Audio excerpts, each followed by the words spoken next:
Hello, hello. Good morning or good evening to you. Good evening. Good evening. Good morning to you both.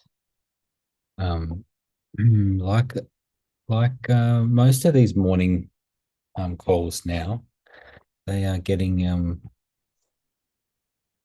they're getting slower and slower in their starting. Here comes Muddy. Hey, Muddy. Um, so we'll see what happens as to how many people show and if there are any questions. Let's see. I don't think we've got. Have we got any old questions in the system there, I don't um, see it. Heather? No.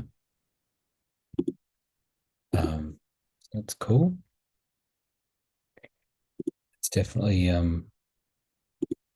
pretty certain we're just moving to evening calls next year or afternoon. So, but I guess this is not a great time to judge it at this time of year, right? people people have a lot going on right now.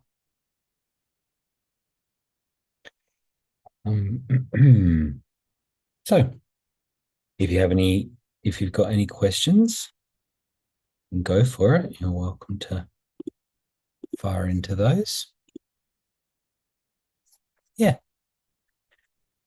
Oh my God, am I the only one here? Yeah. Well, pretty much, and muddy. Okay. But yeah, go for it. Right. Okay, so I just have a quick question.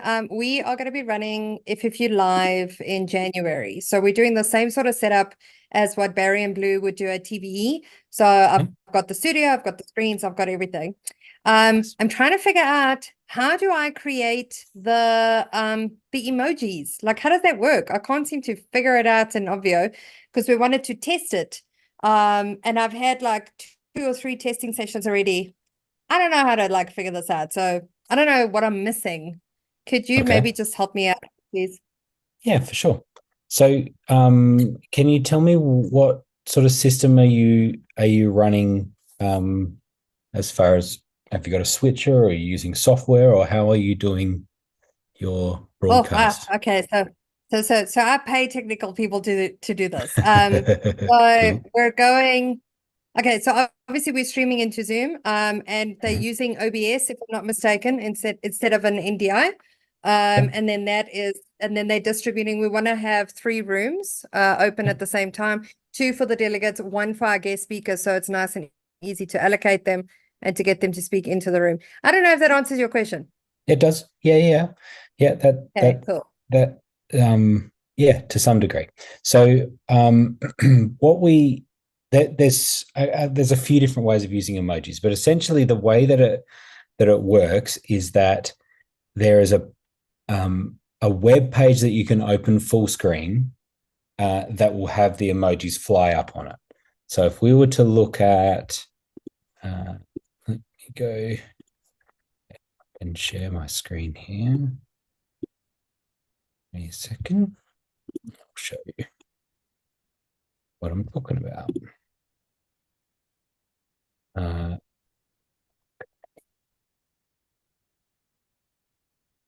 I share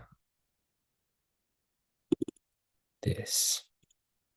Okay.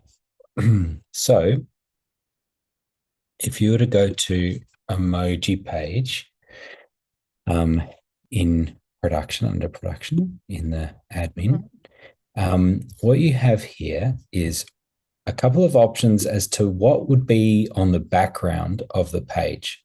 And so the default is to have nothing and essentially just a black background. And if I was to hit view emojis, what I'm going to get here is just a just a second, a black screen there. And Yeah. look at that. And what I can do is have that go full screen on a computer. There's a couple of different things you could do here. One is you can then take that in OBS, you can bring that in as an input into OBS, and then you could do a luminance key, or, you know, a chroma key, luminance key, to remove the black, and then you are left with the emojis. And so everything would be transparent in OBS, and you could put it as a layer on top of everything else. And now the emojis would be floating on top of you. That's how that's one way of doing it. Another way is, depending on how you have OBS set up, you may be able to put yourself in front. If you have green screen, things like that, you can do more complicated ways of putting emojis behind you, sort of in between you and a background. And then I'll just quickly, and Muddy will have some great insight into this as well. But a whole nother approach is, because you can choose the background on this, sometimes we say to people, hey, you can put a screen in behind you that has this page on it. And what you can do is you could choose a background image as like your logo or whatever. You put that on this page, and now you simply open this page on the screens that are behind you, and you've got a nice logo, and you've got the emojis flying up, and you're standing in front of that. And that means that you don't have to tie into any system. You literally just have a computer that's connected to a screen, and that screen has this window on it going full screen. Okay, cool. And I see that great, Maddie yeah? has dropped a link for a video that he did. What's interesting is that, like, if I follow the steps that you just followed, and if I go into the emoji page and there's no background and it's a black background, and as soon as I click on view emojis, I don't see the flying emojis the way you do. I don't see anything. Yeah, that was That's because Muddy, I haven't set something up somewhere. Muddy, you were clicking buttons then, were you? On the dashboard? Yes, thank you. So you have to set up the emojis on the dashboard. I guess I could have gone to that. I could have gone into that first. That would have made sense. Let me show you here. So this is the dashboard that we're on right now. And see here, we've got emojis. And so this was something that we added. Oops. No, it would be add an item and emojis, right? And then that would add them. We've already got it there, so I won't add them because we've already got them there, because then you'll see them here. And then you can choose your emojis. And so you can pick 4. Yep. Okay.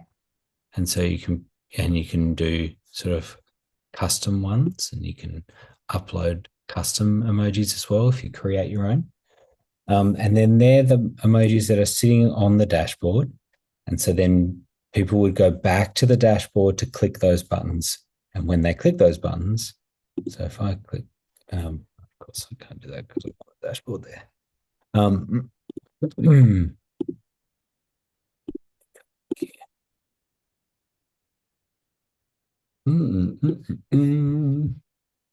Second. On the dashboard logged in as an attendee, you have the option then to hit those emojis, and when they're hit, then you'll start seeing them appear on that page. So it is cool. There's if no one's clicking any buttons, you see nothing. So that works. Okay, cool, great. Is that making sense? It is. I'll definitely need access to this recording just so that my production guys can just listen to that first part, right? Yeah, we've got a couple too, and also Blue did a little video on this as well. But yes, this is at the start of this video that's being live streamed. It's on YouTube, and so we'll have the YouTube link to this video that you can watch it back. But Muddy, have you got any blanks to fill in for me? Well, I think that's a good description. What I wanted to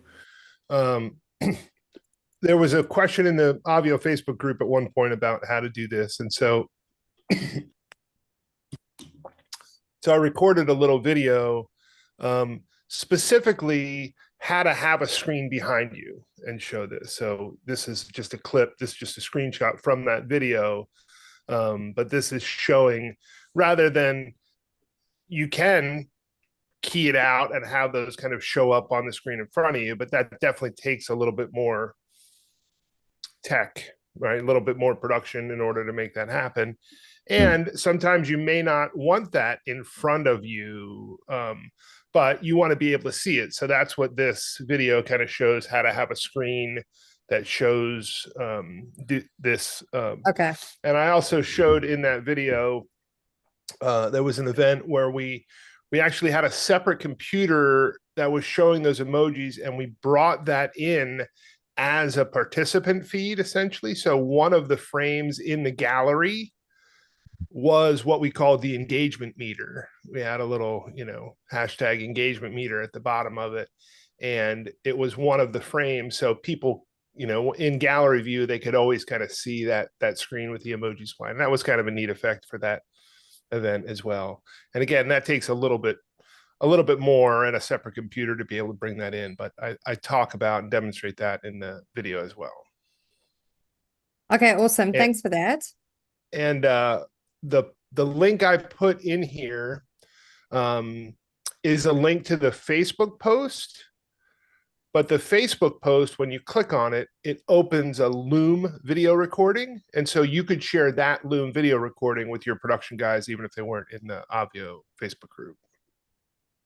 Okay, cool. Yeah, that's perfect. I did open it up, so I'll watch through the Loom video, which is awesome. Cool. Is there anything else on that before I move on to my next question?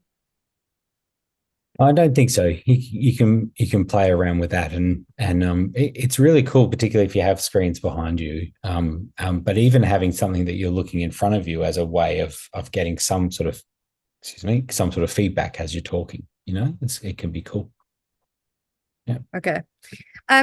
So when I attended TBE, one of the things that we did was breakout rooms, right? So when we go to the breakout room, if you drop off and you land back into the main room, you actually just see a screen that says breakout session in progress. Is that literally just like a visual on screen? Like, for example, it's on the screen behind like the speaker, but that's that's being transferred onto the laptops. Like I don't know how that screen appears, right? I don't know if it's just a share screen and it's as simple as that.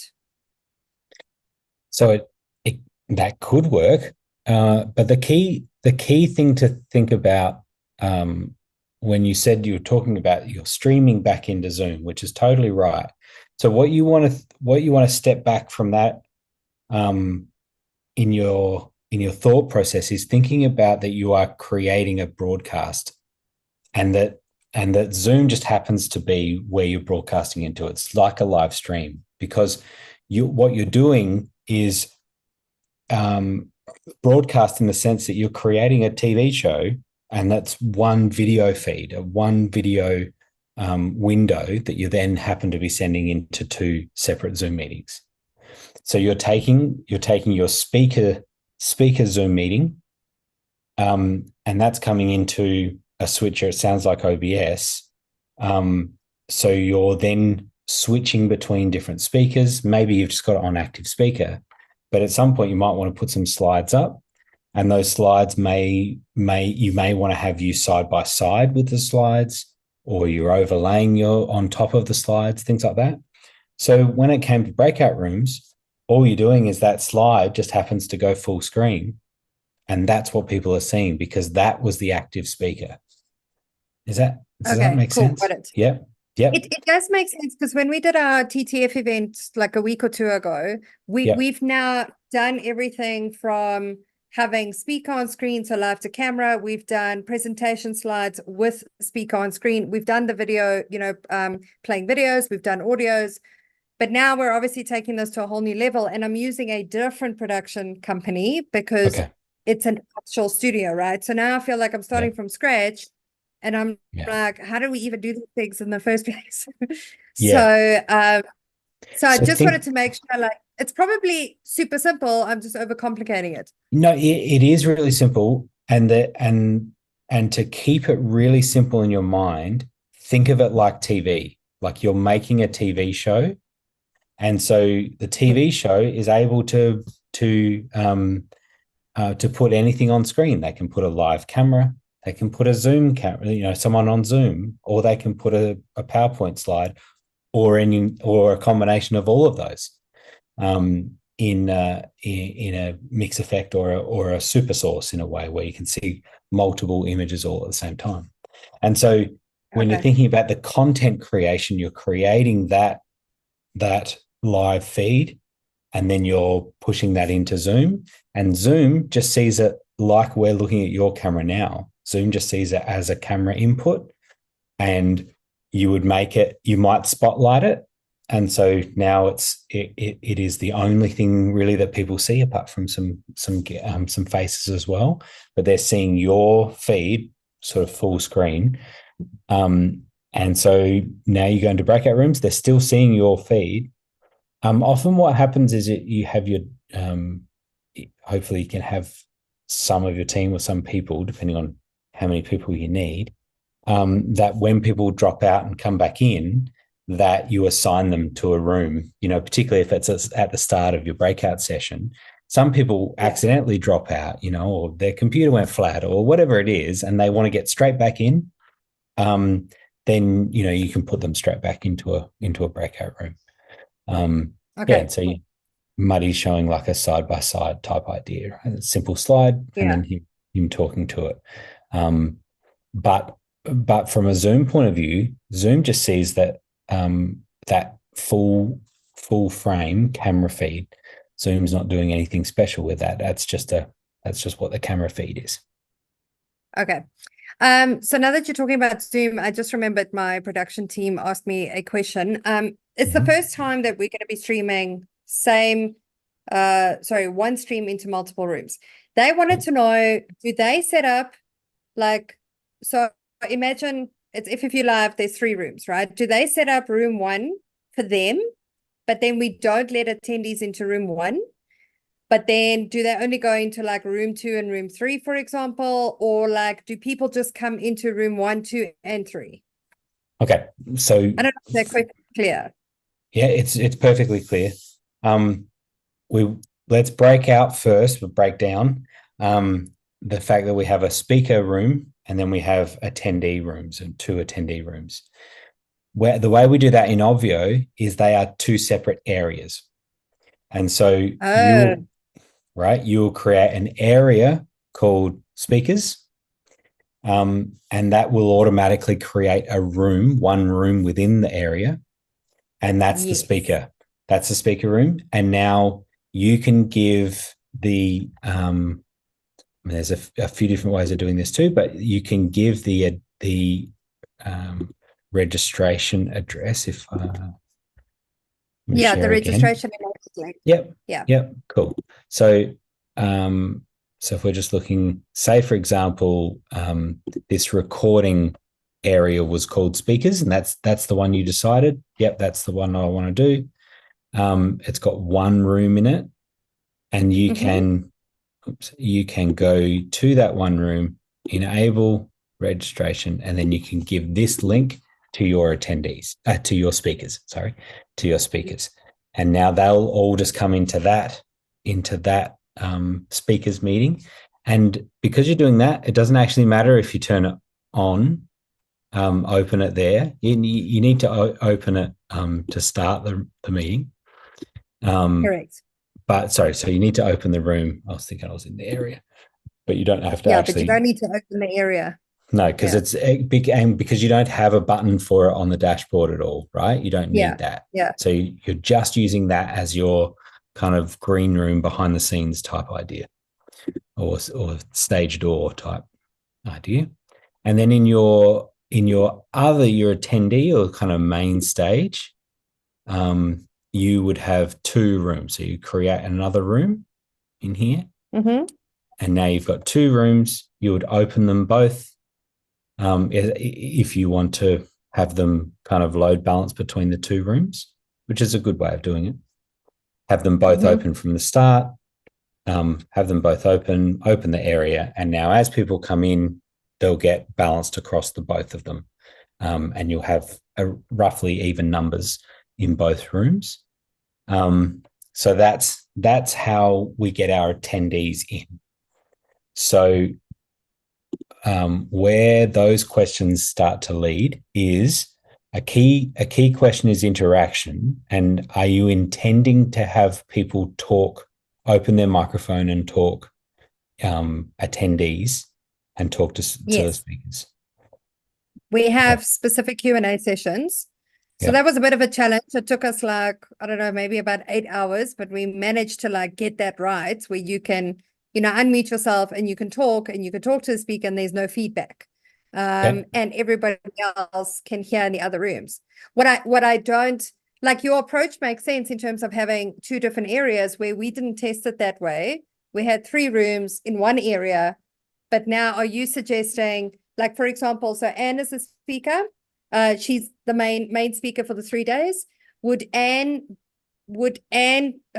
like, I don't understand, like, do I stream from one area into the other area with the 2 rooms? Is that possible? So remember again, think of this in terms of content creation and broadcast, 2 very separate things.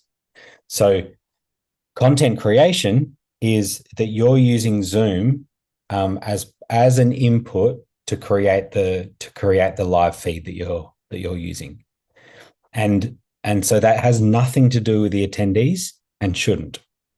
It just happens that you've created it on Obvio and you have those two separate areas. So what happens then is you have your speakers are all just sitting in one room, and that's then going into a switcher. I don't know if it's OBS or how they're switching that, but that's going into that, and then that's going off to broadcast into the Zoom meetings.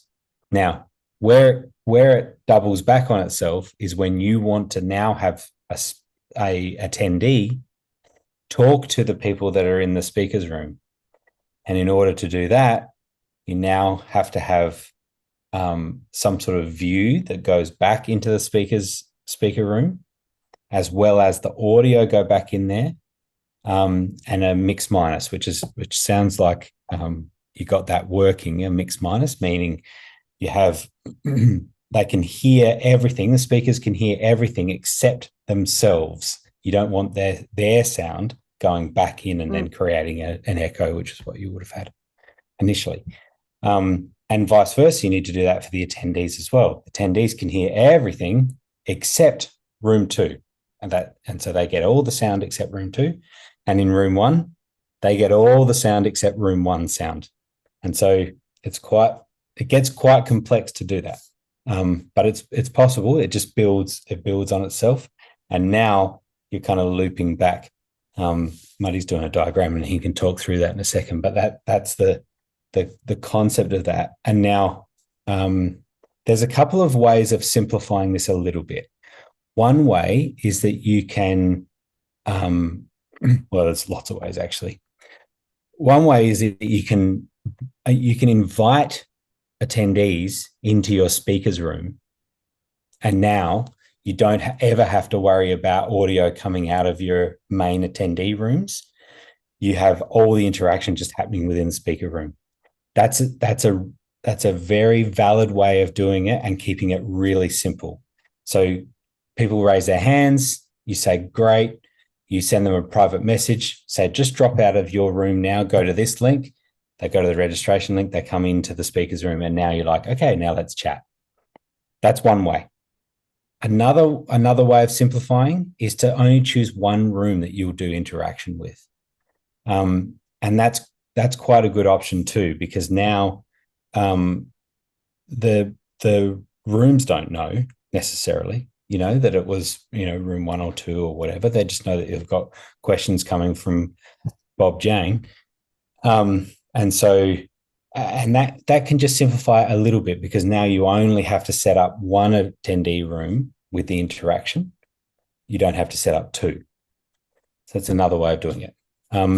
But you can keep building. It sounds like you got it working with 3 rooms within one area, but you didn't have hundreds of people all joining those areas. And had you have left it like that, you would have had it load balancing across 3 rooms instead of just 2, and so you would have had a bunch of attendees coming into your speaker's room.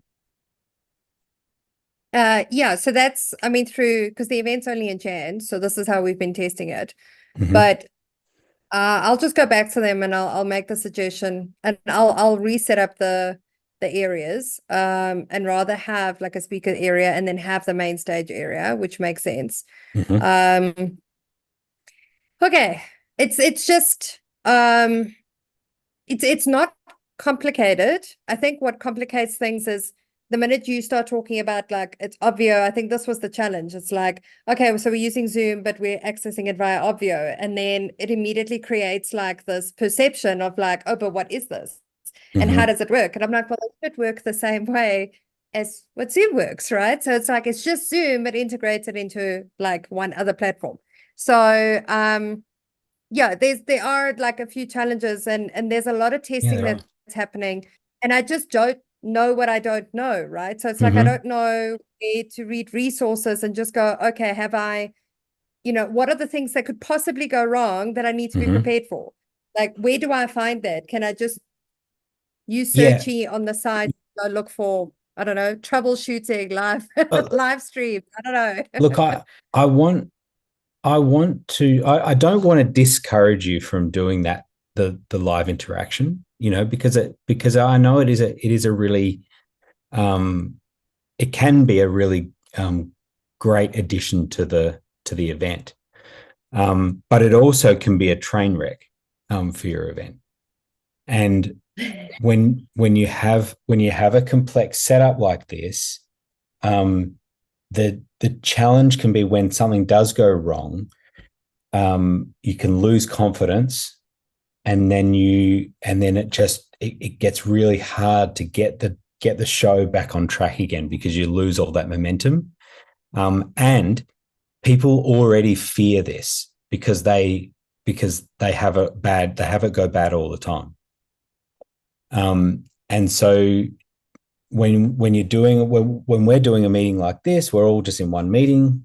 You opened your microphone, we talked, it was all fine. Add another couple of hundred people to this meeting, or worse, 600, 700, 1,500. Now a lot changes because the feeling of the show changes, and the risk is higher of losing people. And so it's definitely possible, and we do it all the time. Muddy, Justin have done all of this and more with these sorts of setups, but we all sort of grew into it. And now that we know how to do it, we still often choose not to do it.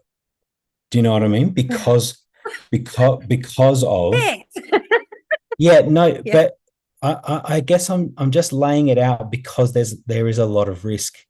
Particularly when you may not even get to sort of test with the person, or so. Let me ask you this: the sorts of questions is it questions, or is it kind of laser coaching, or is it what sort of interaction are you talking about? So they will be, so it's Q&A as in teaching session, and 1 to 2 Q&As per day, as in it's an open Q&A based on what has been covered. There is laser coaching sessions, but that will be created in a separate room, as in it's not like in the main, so it's not for everyone. The laser coaching is going to be specific to our diamond ticket holders only. They've got a separate area, separate room. Okay.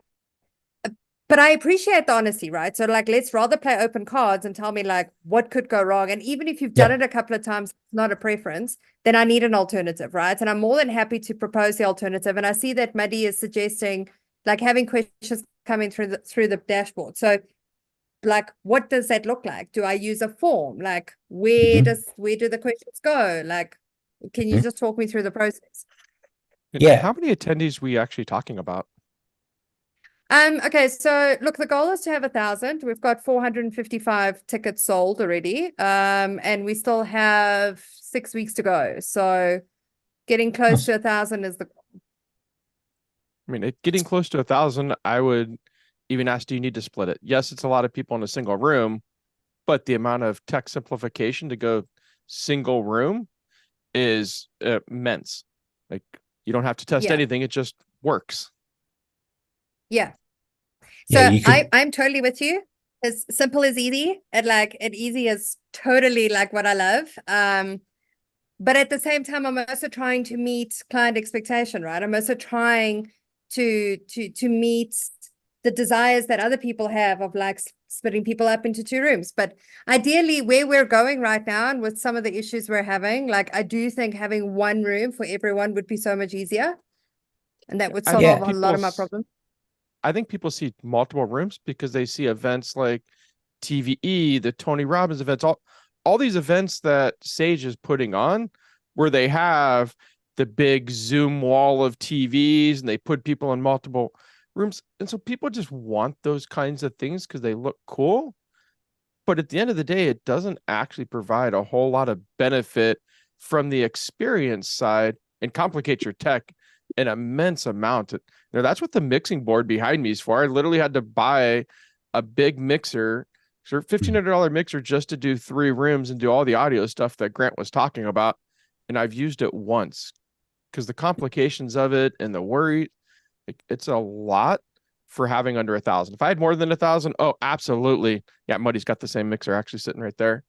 So if we had more than 1,000, absolutely that you have to go multiple rooms. There's no option that the limit's 1,000. But if you're under that, like, you could go single room. For the laser coaching you talked about, definitely create another Zoom room for that. Stick it on the dashboard. Have them go over to that. Like those make sense when it's like VIP only, diamond ticket holders only. Like, and you have a session for them. Definitely different room. Like, don't try to do that in the main stage and kick them into breakout rooms. Like, not with 1,000 people. Okay. Yeah. But we would still do the breakout rooms, even if you have 1,000 people. You can do up to 100 breakout rooms. We'll just have bigger groups. Pardon? Yeah. Yes. You do have bigger groups. Yes. There's some trade-offs. Okay. Go ahead, Grant. I agree. And I think what there's a couple of things to think about, and that is that you can still have a second room on standby. You don't have to open the second room from the start. We know that, like I know you said you've sold tickets, and so we know that show up rate, even for sold tickets, is probably like 70%, something like that. And of course, like show up rate for free events is like 30-40%, Yeah. if that. And so your show up rate will be less, and then but you will know rough numbers of people that you've sold, and then you could decide what your threshold is for opening that second room. And so, and you were right in asking about larger breakout rooms. It could be that that's a deal breaker for you, and you don't want to have more than 6 or more than 7 people in a breakout room. You may want it less. And so that's just worth thinking about. You can only open 100 rooms, and which is why often we keep our rooms about 500-600, so that we can open rooms of about 5 or 6. Because we don't want breakout rooms of 10 people, or 8, 9, 10 people.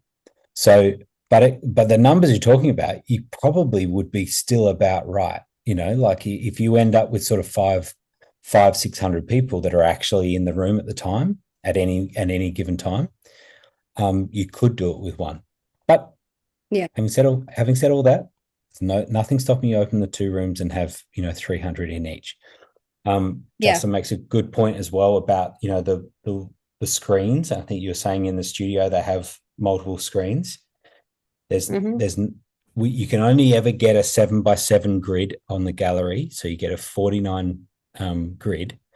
You don't have to have separate Zoom meetings to be able to have multiple galleries. You just have those multiple computers join that same meeting.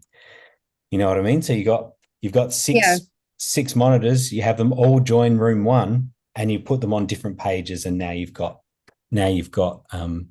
6 different screens of 49 faces. So there's no difference. There's no difference there. So back to the questions. Several different ways of managing that.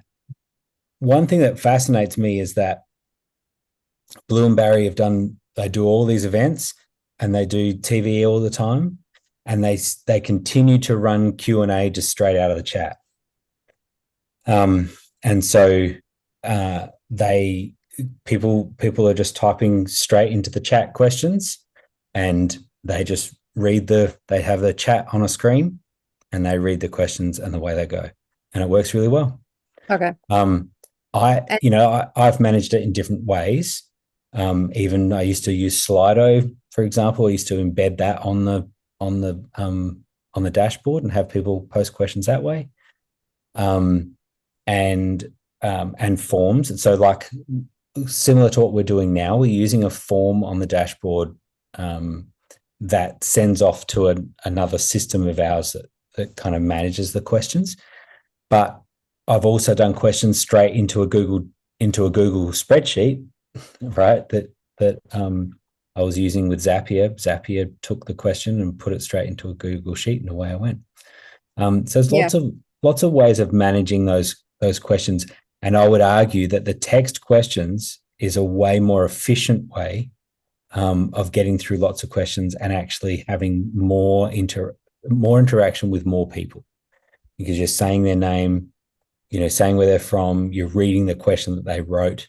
You'll get through way more questions than if you start opening up microphones. And people aren't very good at asking questions.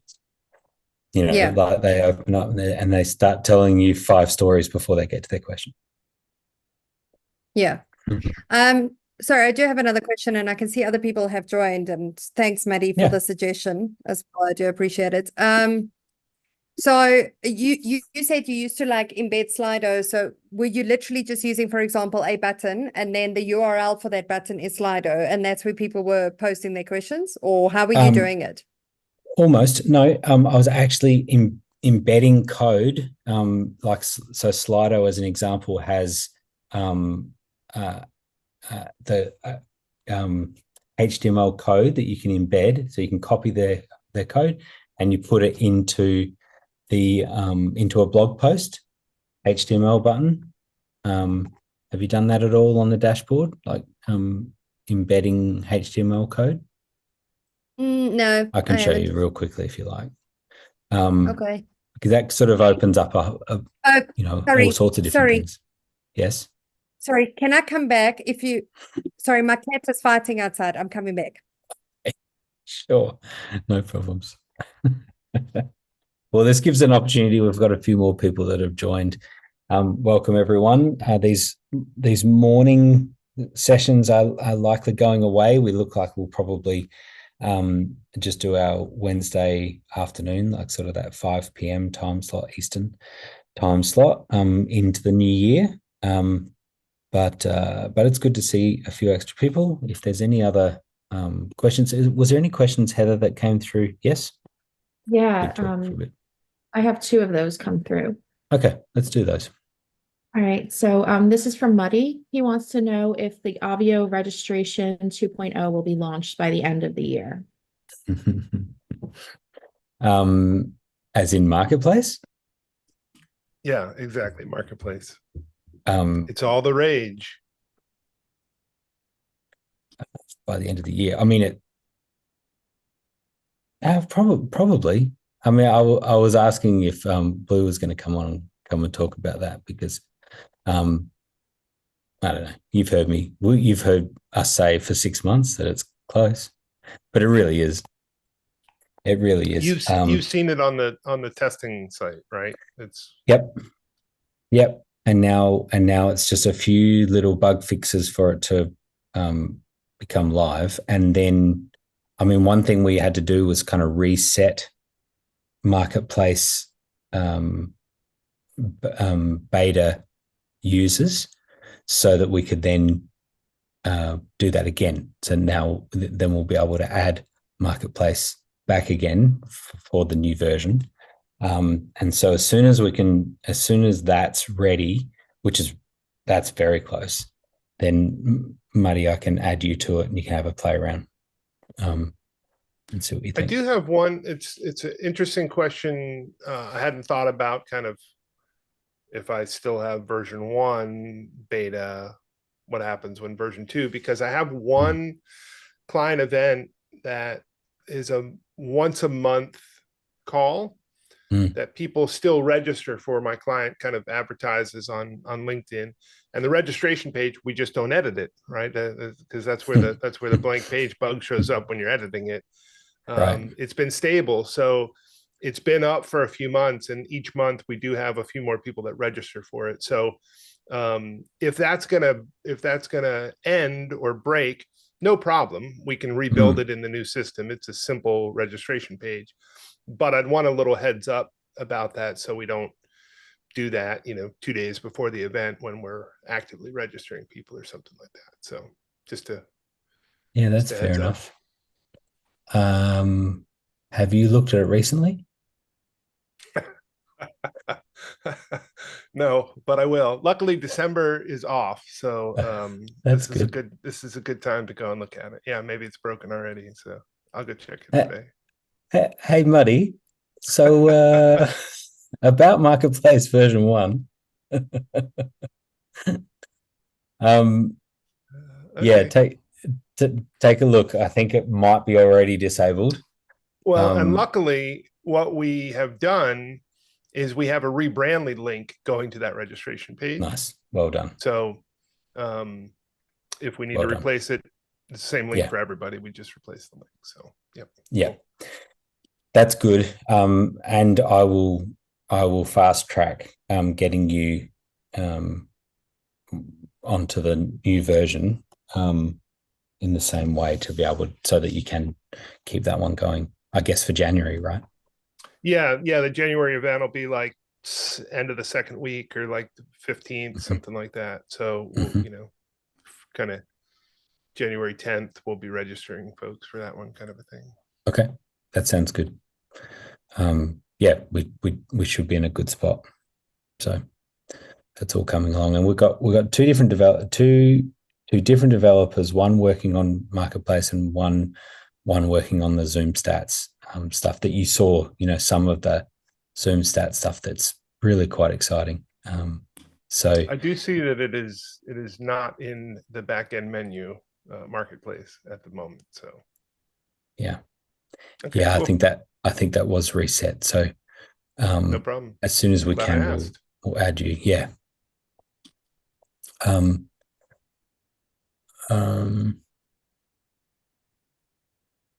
you want to just send an email about Marketplace version 2?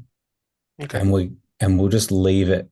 We'll leave that sitting in our active tickets system. Okay, cool. And so then it'll just sit there until we fulfill it for you. Got it. Thank you.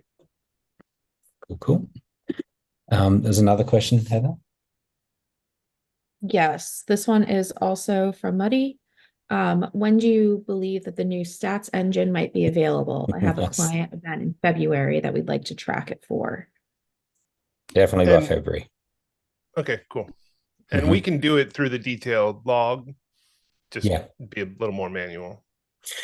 Yeah, and I'll tell you what we're tweaking at the moment is it's very easy, and that detailed log is a good example. Like just pulling down the data for a complete event turns out to be quite easy, right? Like we're just saying this is when they joined, this is when they left.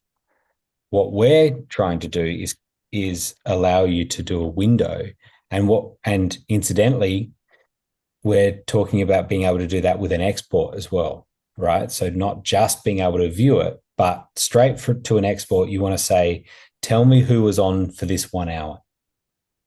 And the tricky thing with that is it's not just the people that joined within that hour, it's the people that joined before that hour, and that stayed on after that hour.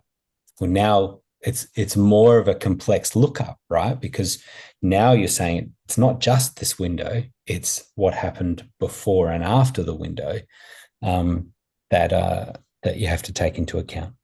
And so that's that we had another meeting about it today, talking specifically about how we would manage exports as well as the view, and it's coming right along. So, but that's, it's really cool. That breakout rooms complicate the process a little bit as well, because when you go into a breakout room and come back, it's kind of tracked as a new leave and entry into the main stage. So it is, and annoyingly, there is data that we get from Zoom. Annoyingly, we will get a leave Zoom, join breakout room. So we get those two separate events, then leave breakout room and join main session.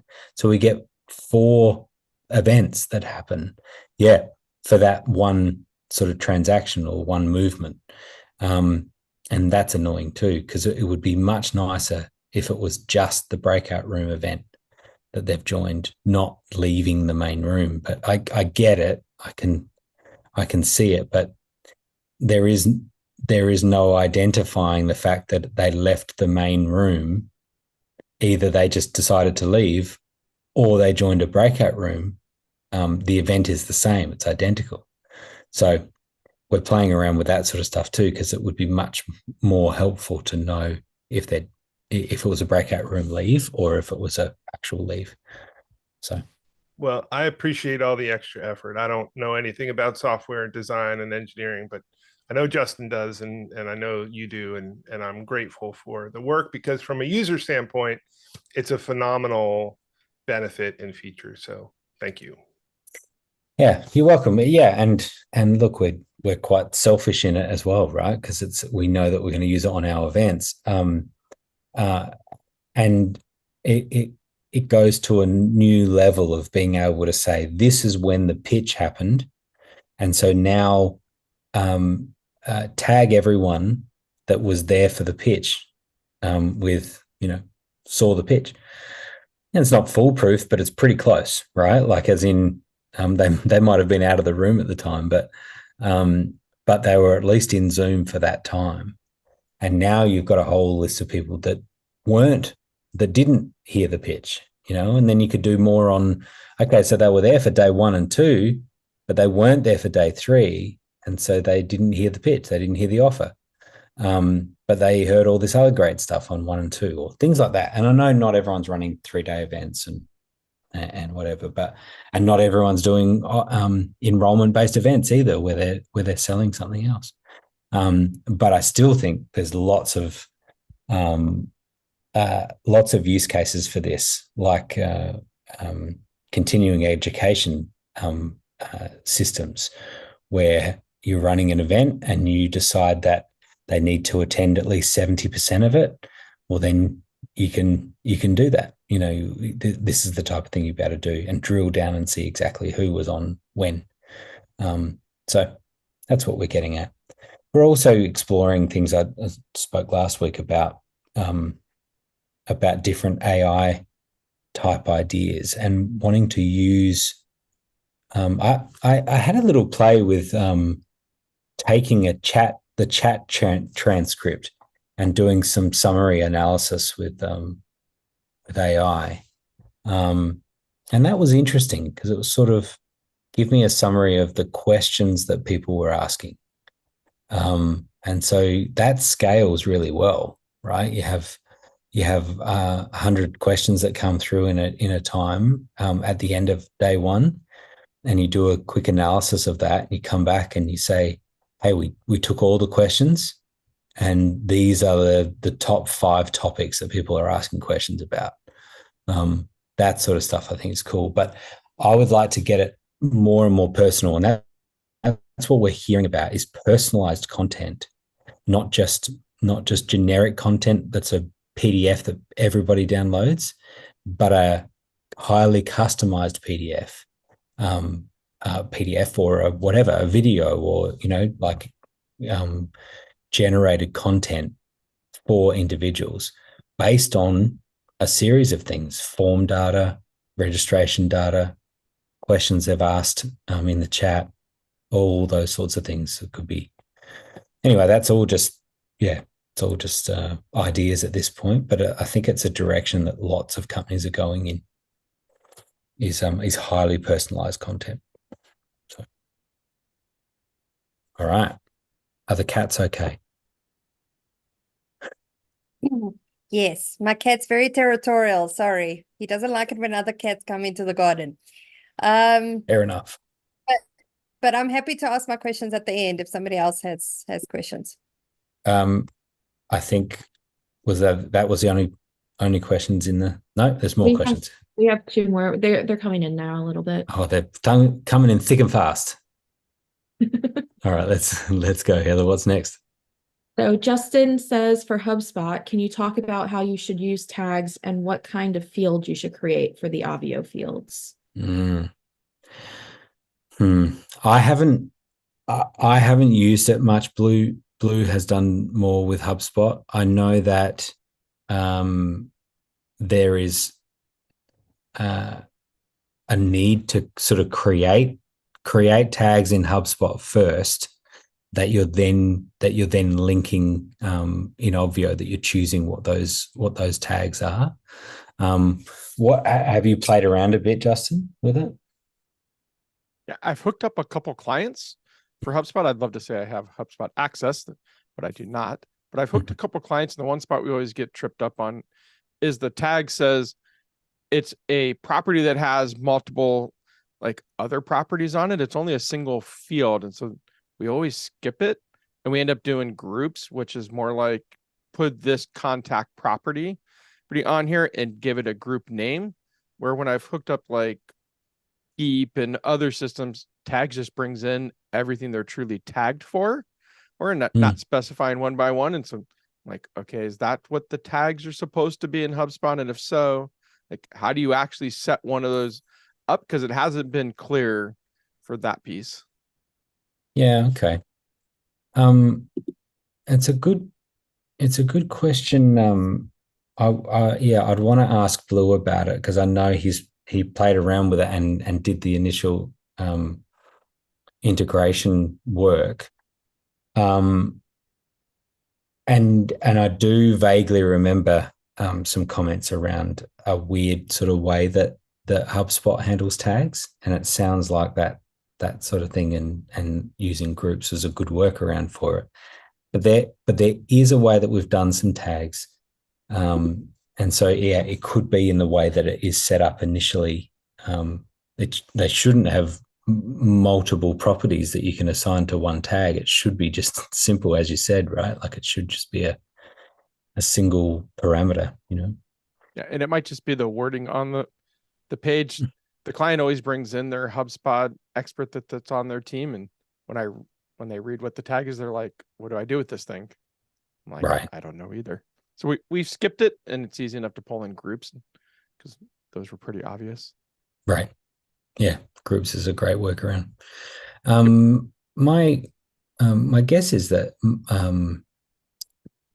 Blue will be back next week, and so we could ask then. In fact, we could even leave. Not a huge priority. It's not pressing. Yeah, great. We could even leave the question there, Heather, in the system. So cool. Another one. So the next one is from Donna. She has a series of quick questions. I have a new event for a client and haven't set up a new dashboard in a while. Does Obvio now send confirmation reminder emails? That's the first part. Okay. Confirmation as in being able to send to everyone to remind them of the event, or a welcome email that they've registered? Which one are you thinking of? Well, either one. If we dump them in there from somewhere else. But yeah, like, we're starting in an hour or something like that. Is that, can that be done in Obvio now? Yeah. So we have a system called Broadcasts that is technically still beta, which we can add you to. It really is almost out of beta because we've been using it a lot. It gives you the ability to set up a broadcast, an email, to go out at a scheduled time, and so you can decide you want to send one out 24 hours before, and then another one an hour before, and send. Yep, we're going live in an hour. Come and join the dashboard now. And is there like a trigger, like I've been added to the thing is another one? Yep, the other one that what we call that is a welcome email. A welcome email is when an attendee has been added to Obvio by any of the methods, as in you manually entered it, it was added by an integration, you did an import of a CSV, like any of those methods. As soon as a new attendee pops up and you have the welcome email enabled, then it will send an email to that person with whatever content you decide to put in there. So where's that email coming from? Yeah, so I can show you quickly what it looks like when it's enabled on your account. So it comes under communications and it's broadcasts, and this is the system for sending a new broadcast. And so, as an example here, get zoom out of the way here. So this would be just a name of the email just for your reference, and then send it at the time, and then who do you want to send it to? This is a broadcast that you're scheduling, and so you can do it that there's people that have already come to the dashboard, or people that haven't come to the dashboard yet. And then you can also do more complex filtering. So you can, based on tags or groups or things like that, you can do. We also have an SMS option that is also a secondary beta option, and it does cost, but you can do that if you've got phone numbers. And then this section here is where you, in your organization settings, you choose an email that you want it to come from.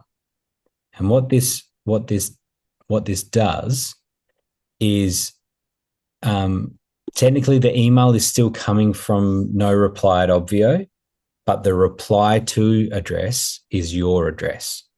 Okay. So if I wanted the client's address in there, but they're not in the Obvio dash organization, how does that happen? That's totally fine. It will. What happens is you, in your organization settings,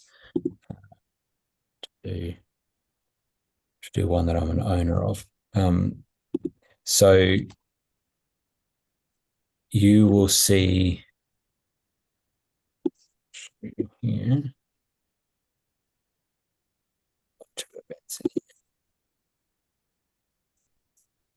So in here, communication settings, you would add another email. So you put in the name that you want, the email, you add it, and a verification email will be sent to that address. So then your client will simply just click the link that's in that email, and that will approve it. They don't need to be signed up and it's signed or logged into Obvio at all. The email needs to be gone verified to a person and then verified. Yep. Perfect. And then once it's verified, then you can use it as the email that you sent from. So I'll just quickly show you that welcome, which was very similar as well, and is really powerful. I've used that quite a lot for events now, where I can add a bunch of people, have the welcome email, they get the welcome email, and they get their login link, all without using any other systems. So I'll just share again quickly. So it was under communication, and welcome email. And the key thing is here is that it's disabled. And so you would have, a welcome, and then you would have put something like the login URL, which will be their login URL. And you could do your first name or whatever. So you can, Gotcha. Standard right? stuff there. Yep. Is that how you're sending the Obvio ones? Those ones are still coming through Keep at the moment. Yeah. Okay. And it's just because of the bigger workflow that we have. I for this. just was curious. Yeah. But we did some tests on this event, and it worked great. So yeah, if you can enable that, that would be awesome.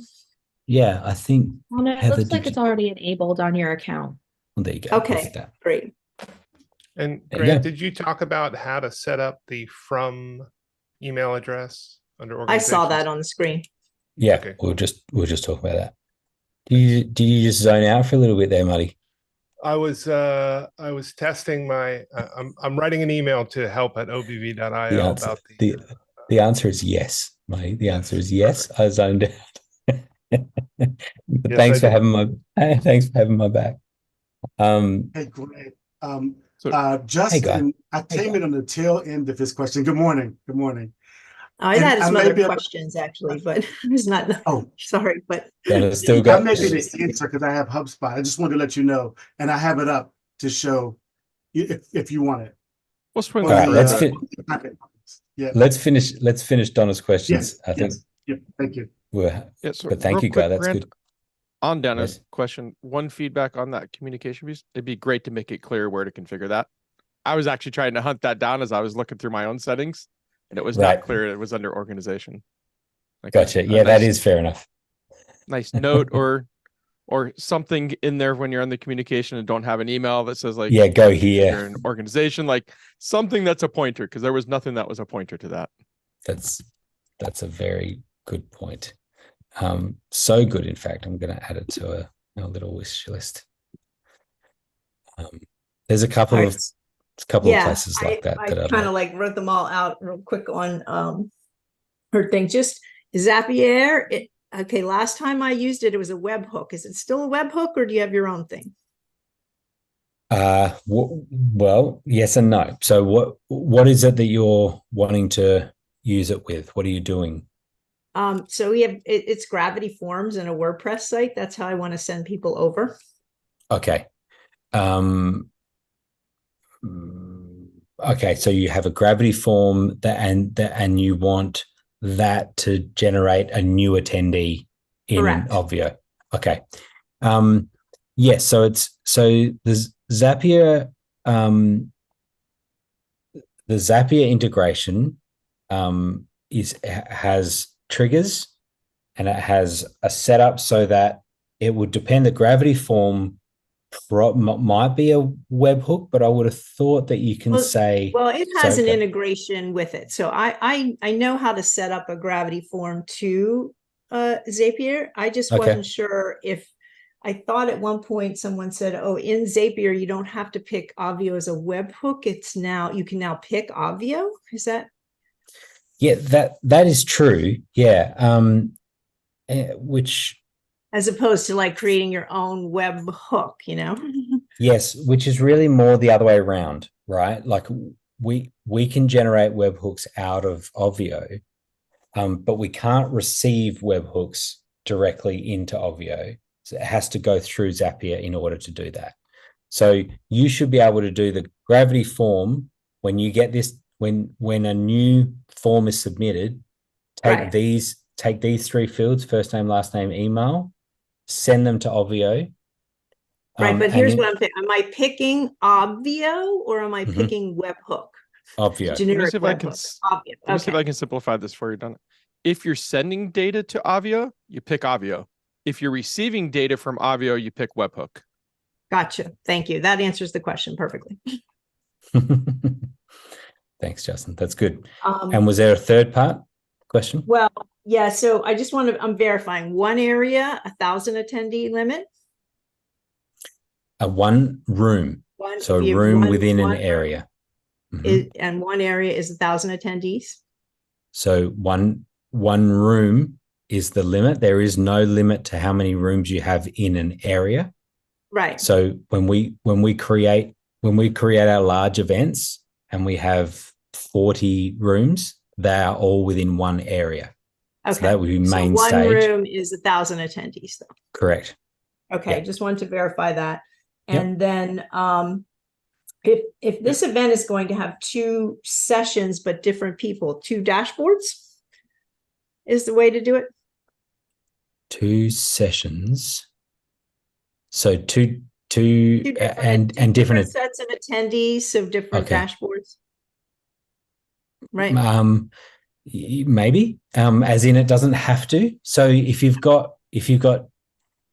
you don't want people from the group A, you don't want them to be able to join group B, or the group B session, then yes, you would do it as 2 totally separate events. That's the case. That's how you want it. Okay, cool. And then for my own events, I have been copying over really old dashboards. Should I be making a new one for my January event? Because I swear it's like 2 years old. Like I don't know about like the copy. Yeah, there's a few things that have changed, but not lots. Like as in, for example, in that time we've probably updated some of the styling on the buttons, for example, right? And so what would happen with an old dashboard is it would come in probably missing some parameters. And sometimes what we have to do is sort of go to that parameter and set it to something, and then it stores it, and then everything works okay. We haven't seen that many bugs. Look, if it's not a terribly complex dashboard, then sure, just start again and away you go and you'll be fine. But I wouldn't say you have to. That, how do I get a team member access to like these calls and the videos and Facebook so and stuff like that if I want to hand that off to someone? Sure. Yeah. So we record all these, and actually we're just using YouTube Live for live streaming all of these calls. And so they're all available on our YouTube channel. They're just public. And so people can binge those if they like. That's easy enough. And also it's easy to sign up to these calls as well. And so we're using the sign up process. And so I can I'll post that, and then you can send that along to anyone you want to come to these. So it's update@obv.io, and then /sign_. Is that if they get the dashboard, that's where they can get the onboarding videos, like if they want the overview? Yeah. Yeah. Perfect. So, yeah, and Heather's posted a couple. There's a link to the workshop calls, which was the how-tos, and then I've got the link there, update OVV, and then sign up, and they will be added then to these to this dashboard, and then they can join. So anyone's welcome to add whoever. That's all my questions. Thank you very much. Look at that. That's great. Worked from scratch on it in a while, so it's been like, okay, what's different? What's new? Yeah, and nothing is dramatically different. And so it should be quite familiar. There's just a few little tweaks here and there. And so, yeah, all the best. The more there is events one thing we did have a problem with in the past that I'm hoping to be fixed. So I had set up my dashboard originally before Obvio in WordPress, and we had used forms, and then we have people like building their plan or their gap analysis. And then we send them, we had their PDF at the end. So they kind of had all of their stuff. That does not work very well in Obvio. Like it downloads, like every time you go, it would download it like multiple times. You couldn't put like if you wanted to use multiple forms to do this, it would not let you kind of put any like text about the form, kind of like a break ahead of time? Have you guys If you done want to any do work on the multiple form forms. thing? A little bit. Muddy, you've done a little bit of playing with that, haven't you? I have, yeah. And one of the things that was added, yeah. So it can be a challenge when you have multiple forms to download the submissions for each one, right? It can be a little bit cumbersome. And so one of the things that the You can Obvio see team how has it'd be done, valuable to build that plan. Like over time, they put in, oh, I'll put this stuff in, put this stuff over the 3 days. And at the end, you want to like give them their thing. So you're asking about two different things. And actually there does exist what you want. And so what I initially thought you were talking about is downloading forms that you as the event team want to see the submissions for. And there's that too, but that's not as important as the making a nice formatted thing for the user. There is a button at the top of the forms page that will allow you to download all of the submissions at once from the back end for you. So that's there. From the front end, it's actually called Form Report. And it's right. No, feature. that's what I have used in the past. But when you want to have multiple forms, it just like you kind of have to change the first question of each one. There's no way to say that this is the title of this form. Now we're going to the next form. Like, there's not a lot of styling what I'd like options to do in that is one. to kind of have a little bit of, okay, this is the form you filled out. Now this is what you're going to like, giving them some context, maybe a paragraph. Now here's all your questions. The next form, here's like some context or this little info that we want to give you. Yeah, and then I think you're on the right track that in order to do that, you'd want to use the first question essentially as the setup, as the description. I have been doing that, but it's just not as nice. It's a little clunky. Yeah. The issue that we've had is that if people stay on that page, it keeps downloading it again and again and again. So like you'll have like 10 copies of the download. It's like, they're like, why am I getting all this stuff? That sounds like a bug. It's like automatically triggered. Like it should just be a button, like download it instead of just kind of like going off. Because what happened, again, I think it opens a tab where it downloads, but if you kind of left that tab open, it just keeps making multiple copies. That's interesting. But Donna, when was the last time you used it? It hasn't been for a while though, correct? It has not been for a while. And that's why I wanted to know. It was probably, this whole past year, I did not have my event because it was my year of the knee. So it was really probably last October, like about a year ago, October 22. Yeah, I just say I haven't heard anything come through since I deal with a lot of the help desk tickets that come through. I haven't seen that. So I would like to say that probably will not be happening, especially if you create a new dashboard. I'm thinking I should create a new dashboard then. Definitely. But do you get my idea about like being able to kind of for each form maybe have a little header, and the title of the form would be make it so much nicer. Yeah. That's cool. I'm making a couple of notes to just double check that. I think it's a great takeaway thing. Here's your gap analysis, or here's your next steps. Yeah, or and that's why we built that out. Yeah, for exactly that purpose.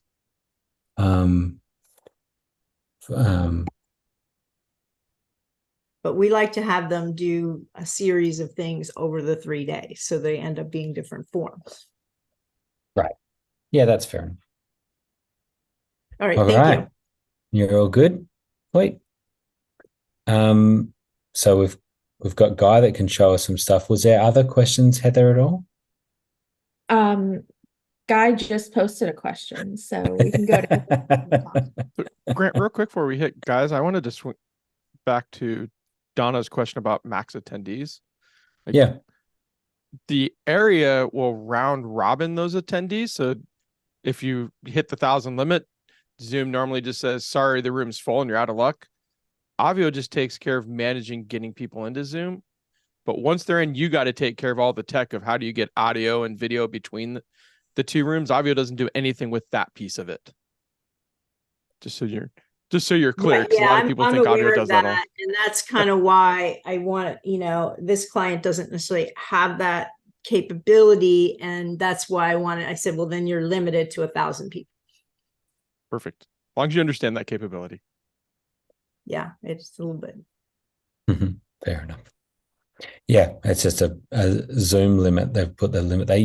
Years and years ago, like 5 years ago, they had these mythical sort of 3,000 person limit for a meeting, and they dropped that, set it to 1,000. It probably didn't work. That's probably why. It was like, we can do 3,000. We haven't tried it yet, but we can do it. And COVID hit. They probably had some people trying to do it, and it didn't work very well. They're like, no, let's do it. Let's keep it to 1,000. Okay. So Guy, you put a question in. Was there? Yeah. What is that? So he said, how do you spotlight a participant with the host? I've been using the pin and I just realized participants were not spotlighted to the audience. And how do I share a screen when 2 people are spotlighted? Yeah. Okay. So yeah, this is just Zoom stuff specifically. So pin is always local to the machine that you're on. Pin will never change anybody else's view other than yours. Okay. So Spotlight is for everyone. And really what that does is it's kind of like it's locking the active speaker. So it's saying that instead of the active speaker jumping around to whoever's talking, it's saying only stay on this one. And what it's also doing is if someone's in the gallery view and you spotlight someone, it's going to push them to the active speaker view or speaker view. And so they can change it back to gallery view if they want. But if they were in gallery view and when you start the spotlight, it'll force them into speaker view. So that's how that works.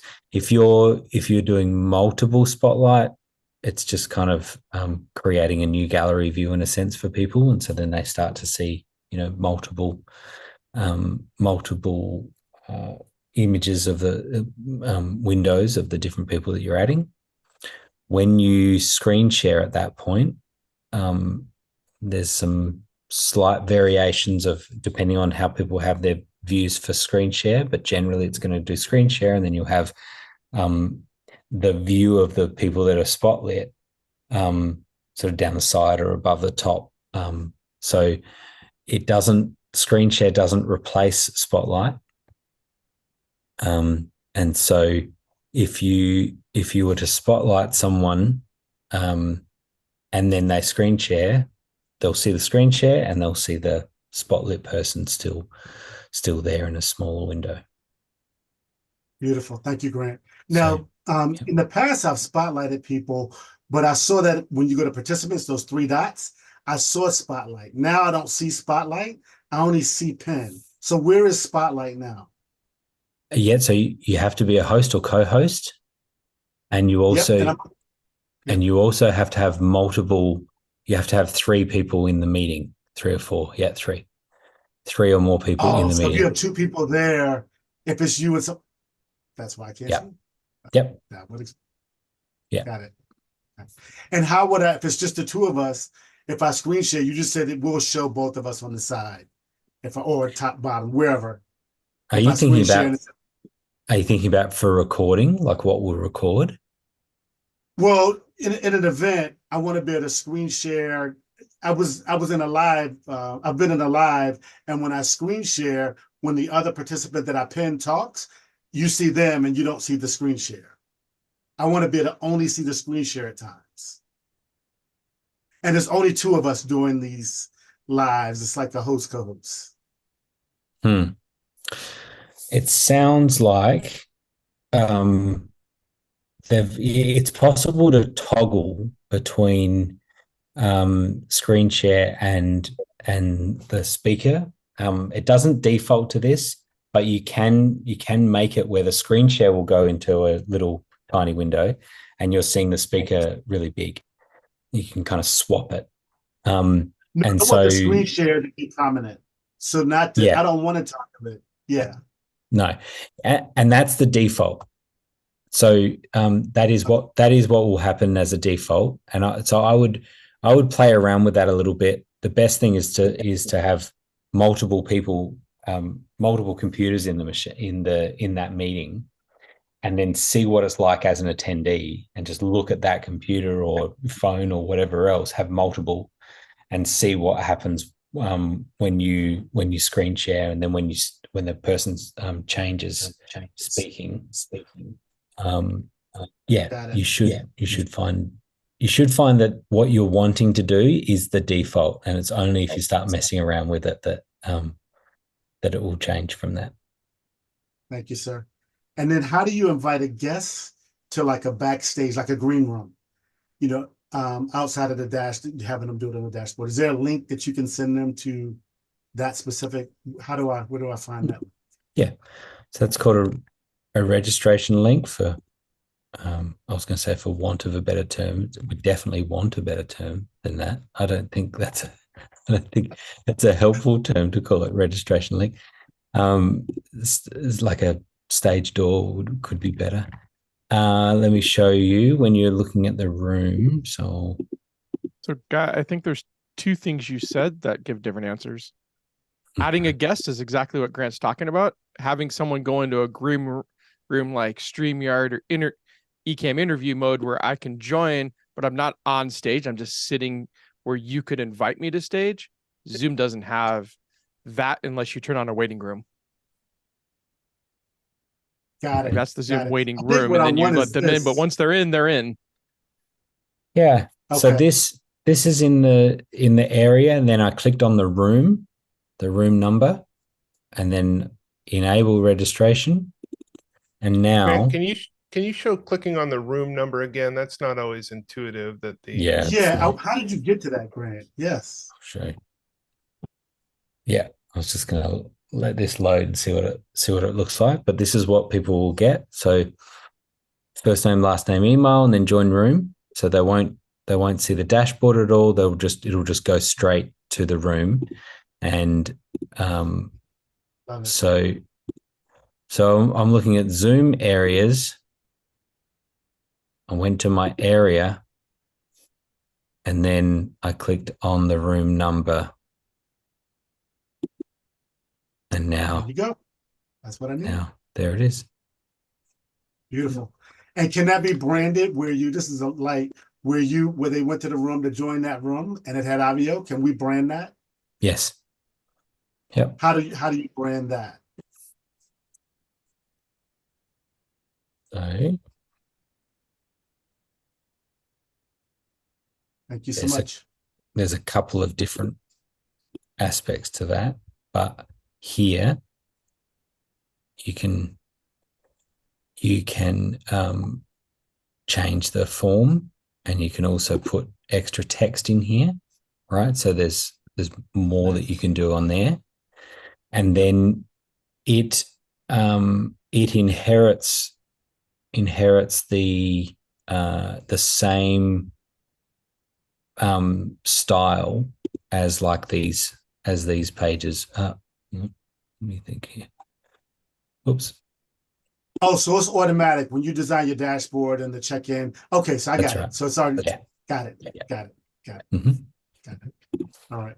If you wanted, I can show Justin what I have, because I have HubSpot, and Blue has really helped me with that. Mm-hmm. So can I share screen for a second? Yeah, do it. Sounds great. All right, give me a second. Let me bring it up. Do we have any other questions, Heather? We have one from Michael. He has an audio question that he says that he'll just need to explain it. Okay. Well, have you got it there, Guy, or you want a couple minutes? Yep, I'm here. Oh, you got it. Okay. All right. Cool. So I didn't hear Justin's total question, but I heard about the tags. So in HubSpot uses something called contact properties. So he has to create a contact property that's a checkbox. And here, let me show you the HubSpot contact property. So the contact property is here. And once you edit that contact property, it has to be a checkbox where you have the different, things like the upgrade, the check-in, the created check-in waiver, whatever you want as far as that contact property. And once you create that contact property in HubSpot, then at that point, you can put that contact property in Obvio. And as soon as you put the contact property, the attendee created, it'll give you the option to choose whatever checkbox you created, and you can choose that there for each section here. To check in the waiver. You can even do it down here as well. But it starts with the contact property in HubSpot to be able to do that tag. Did that make sense? Perfect. Was that helpful? That makes sense. That helps a lot. Thank you. Yep, no worries. Thank you. How do I get back to my stop sharing? Nice. Well done. Thank you, Guy. That's great. Thank you. Yeah, and this is a trick we hit against with all these different integrations. Is a different naming. Different names for the same thing, and then slightly different functionality for the same name sometimes too. So, but that's great. Thank you for sorting that out. Michael, audio. Hey, Grant. Hey. So actually, Muddy might even know some of this too. I was using a Hollyland remote mic, like I guess you'd call it a lapel mic. But it has two microphones connected to it, and so the receiver, I guess, is that the part that connects to the computer. So that was connected to my main the computer that I was hosting from. But there's two things I think at play here. But I couldn't hear when somebody was using the mic, because it was I'm not sure if if I was using the mic, I couldn't actually hear it coming out of my audio. I went ahead and put in some earbuds to the computer, and I could test it, and the earbuds say that anyway, the earbuds said that it was working, but I couldn't hear it. So is that something like you normally can't hear yourself speaking, basically? Is that kind of how Zoom is set up? Yeah, it is.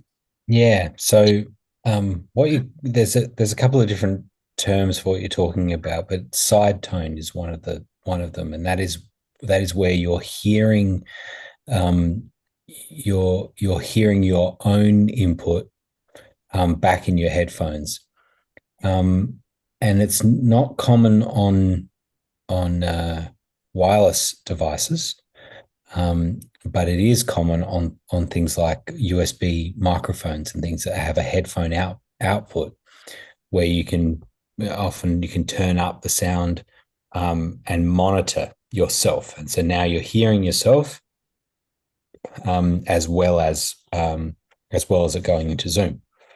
The trick is that you really need that to be zero latency. Needs to have no latency at all. Otherwise, a slight delay, and you feel like you're in an echo chamber, and it becomes almost impossible to talk. And so, wireless, albeit very low latency, can often have some latency. And depending on how that system works, particularly in the computer as well, the computer adds latency automatically. And so there really isn't, if it's you talking, if you're hearing yourself, then it becomes not usable.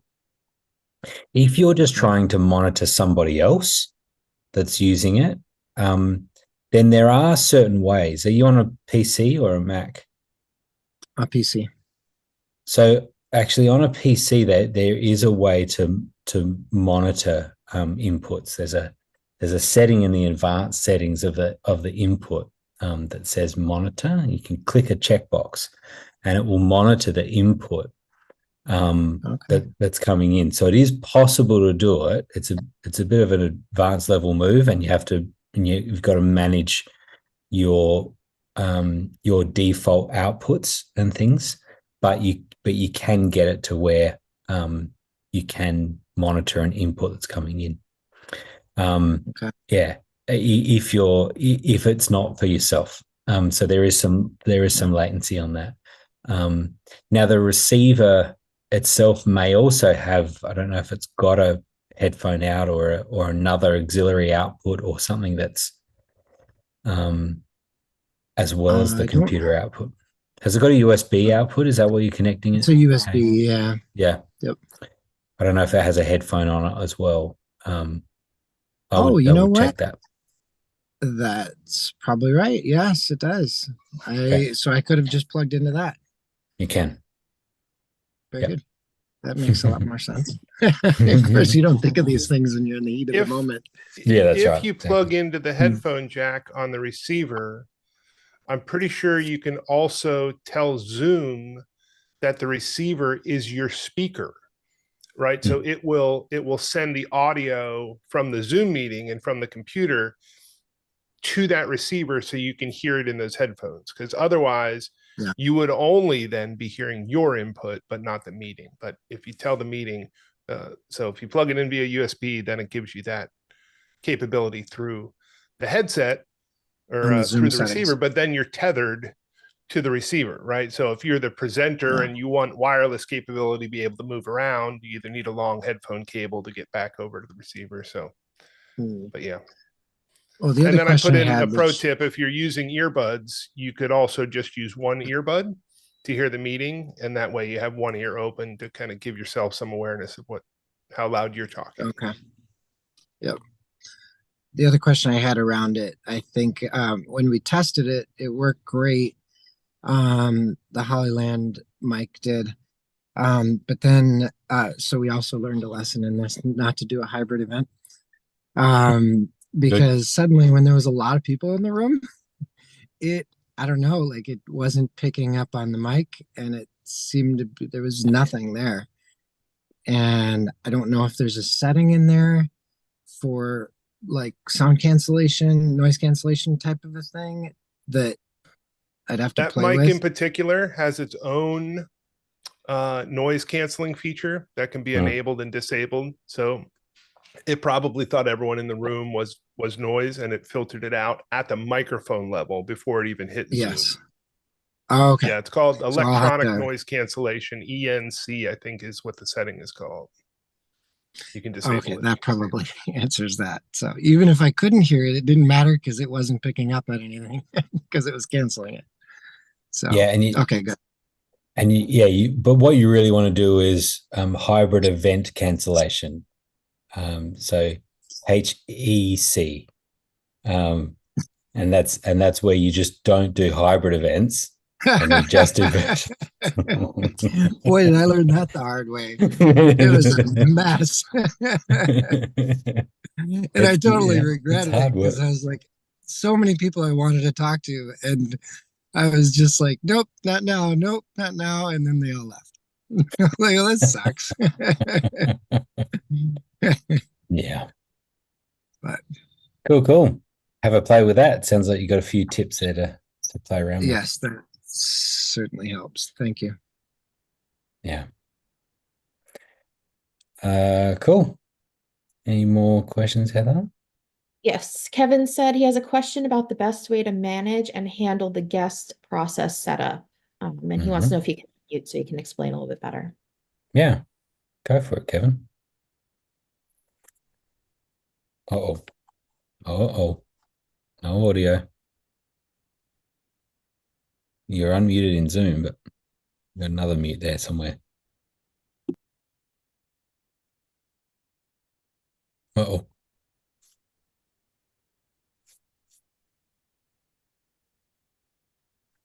Nope. Oh, it's broken. You look good. You look really good. On your Zoom page next to the microphone, when you click up the up arrow, is it on the right microphone that you're looking for? Yeah. Yes, no, maybe not. No, still not. Please stand by. So here's an example of what can happen when you take live questions. Someone's microphone doesn't work at all. How about now? Can you hear me? Oh, yeah. You can hear me now? We can. We just lost your video. But You're frozen, but we can know, hear you. See, these are all the problems I'm trying to solve. So I've been playing around with a few different things. I'm sorry I'm stuck right now. It's all good. My question was somewhat with Guy was talking about. How do you handle and manage bringing in people? What I have is I want to bring in the performers. I want to bring on guests, and I want to talk to them before they actually get on to the main stage to make sure that they're ready, to make sure they like sound good and everything else. And then I want to bring them onto the Zoom to actually do their part of performance, what is real like poets. And then it bring each poet on, kind of interview them. The host would kind of interview them, then let them go full screen and do their stuff. Then the host come back, talk to them, thank you, and then the host would invite the next guest on. How do I manage that? Yeah. Okay. So let me just ask, so you're having all your attendees and poets are all going to be in the same meeting, right? You just run one meeting? Well, that was the question. I don't know if it would be better to try to bring each one of the guests into a separate, Zoom, and then feed them into. Not necessarily. Shaking his head, no.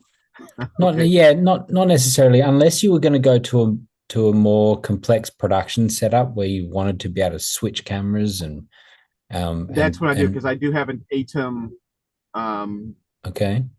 ATEM mini extreme ISO. Okay.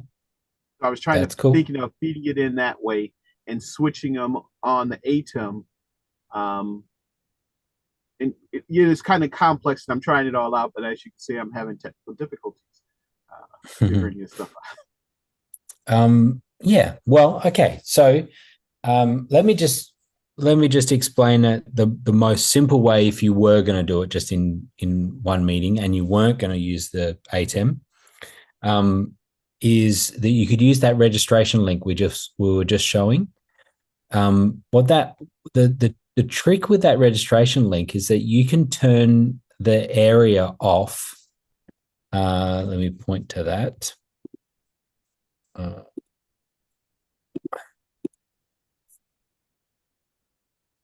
Sorry, I'm just going to bring this up and I'll show you what I mean. Meaning that you can stop attendees from coming in.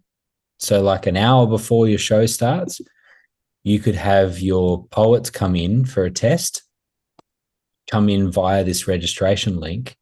None of your attendees will be able to join. It will say that it's offline, but your poets will be able to, because you've given them sort of this direct link.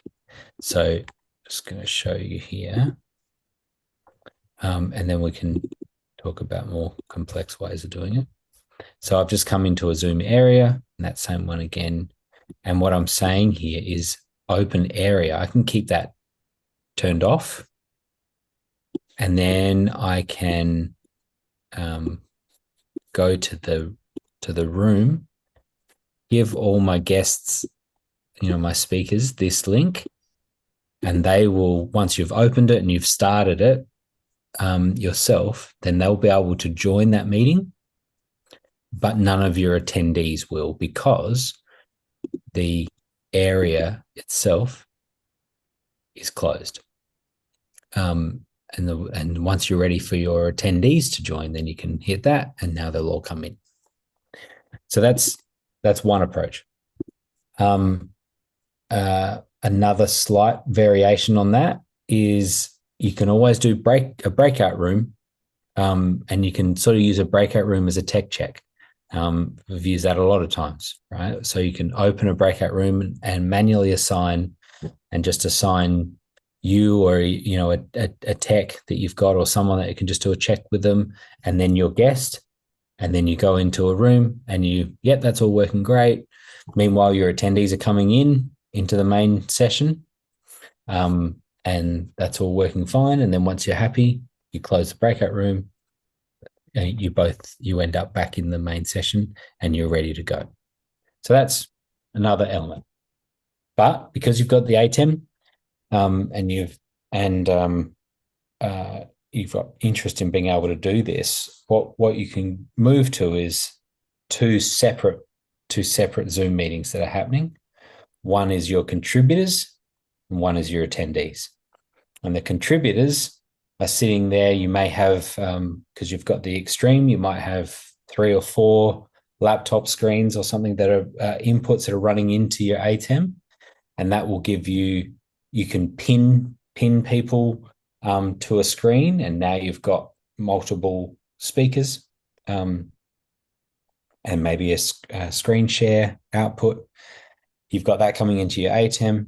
You've got your camera, your live camera, and now you can do a super source. You could have yourself and your guest and whatever else, a screen share. You can have that all like what Marty's showing there, and then you're just taking the output of that, the ATEM, and you're running that into the attendee Zoom, and you spotlight that, and that's it. And now all of your guests are always coming back through your speaker Zoom, and that's where all the content's happening, and then everyone's just seeing it in the attendee Zoom. So that's the basic, that's the entry level understanding of that, because you may also want to show your guests that attendee view so that they can see the faces, and that's where it starts to get a bit more complex, but you can totally do that. So don't know what will work best for you. I would probably start with everyone in the same meeting and using your ATEM just for you to start with, essentially like what Muddy's doing there, and then grow into it. It becomes more necessary when you have to do multiple attendee Zoom meetings, when you start getting over 500, or 1,000 people, and you might need to have multiple meetings. It's just something to think about. Cool. Now we've got your video again and no audio. No, I can't hear you. I was just lip reading.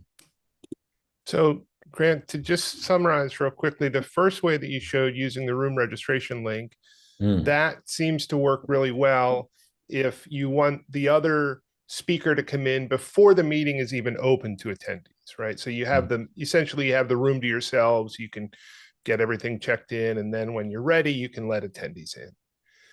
The second way you talked about using a breakout room works really well. Like, let's say it's a 4-hour meeting and you have speakers coming in each half hour. Works really well because they can come in during the meeting, but then you can drop them into a breakout room and go join them in that breakout room, and you have the breakout room to yourself, the two of you. Works well, but it probably also needs someone else managing the tech so that the main room, right? Because you're stepping out of the main room if you go to join the speaker in that side room. But that flow can work well when there's kind of a meeting in progress and the speaker's coming in mid-meeting. And then the third approach, using an ATEM and bringing in different computers, can work well if you want to do more of a produced show where you're kind of showing different looks and manually switching, okay, speaker 1, speaker 2, and have some of those controls from your own studio.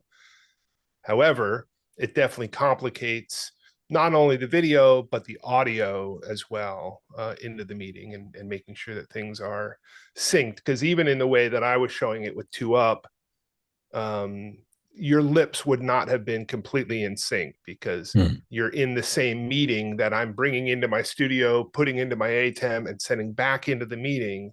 And so there's going to be a little latency if the people are in the meeting that you're broadcasting to.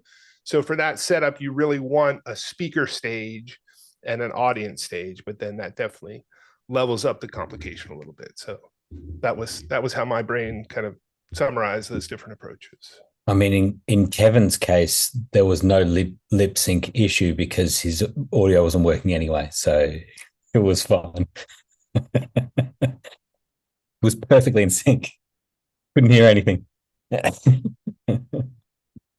um, yeah, that's great, and I would add too that we use breakout rooms a lot in that kind of green room setup where we have multiple speakers coming in.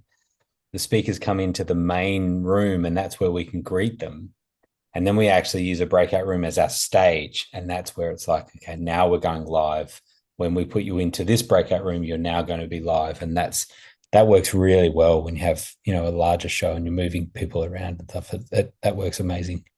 So yeah, we play with that a lot. So but yeah, do you know it seems to be every call that I say this now, and that is, what is it that only you can do, and what is it that you can get other people to do, and what can you concentrate on from a content point of view if you're managing the community and you're building the community. There's lots of technical things that we can do, and we will appreciate it, but most people probably won't appreciate particularly extra video things and whatever we do, but most people will connect with the content. They'll want good audio. They'll if the audio is really good, they pretty much won't care what the video is. Like it really is the case. And they're going to come back not because the video was amazing, there was special video effects and it was doing cool stuff, but they'll come back because the community and the content was so great. And it's just worth remembering when you're thinking about the effort and resource that you put in. Where is the best return on your investment and your time investment? It likely is going to be thinking about your content and community development than it is about how you do your video. And I'm not saying you shouldn't think about different ways of doing it. Just balance it. It's worth thinking about. Cool. Where are we at, Heather? So we have one more question, and then I think we just have to head back around to Marilise, and then okay. So this one is from Joy. This will just require you to pull up the screen, but she just wants to know where to go to change out the different features in the template. So she's using a Nifty 50 template, but she wants to change the background out because right now it's showing the Obvio background. Okay. We can have a look at that. Great to have you back, Joy. Let me see.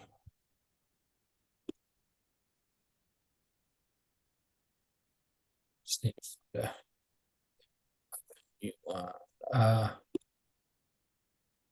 yeah.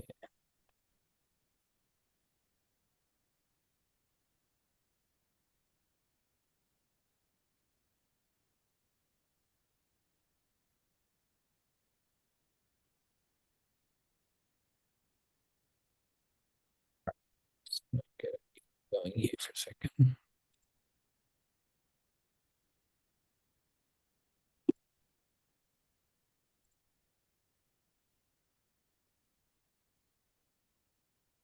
It's 1 a.m. so my multitasking capabilities that are already low are lower still.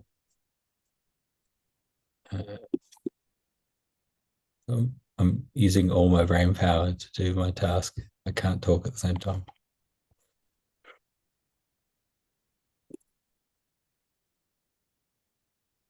And while you're doing that, one of the things that I found when you're editing components of the dashboard is as you hover over an item that's editable, oftentimes a little gear will show up, and that little gear is going to open the settings for that element that you're hovered over.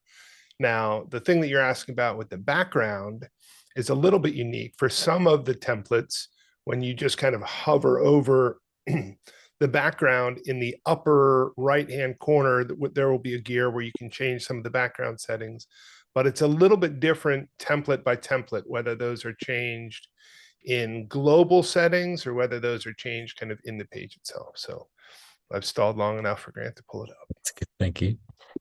Yes, you're exactly right. So I'm guessing that it's this one that you're looking at. So exactly what Muddy was saying, you're hovering over the section and you're getting this gear, and that's showing this background. And so background image you can remove and replace. And so that's something, if we were to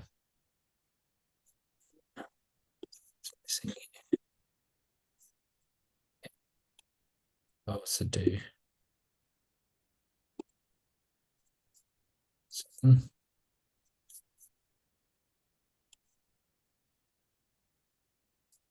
menu.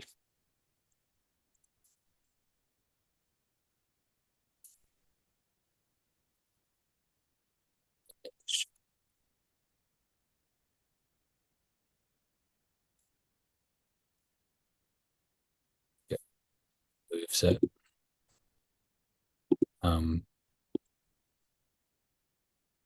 guessing Joy, that's the one that you're looking for. It is, but I didn't see where I can upload my own image. I saw where you can remove it, but I'm sorry, I just didn't see where you could upload a new image. No apology necessary. That was the demo artist that didn't show it. So see here, it's remove. So you would remove it first, and then it will do this.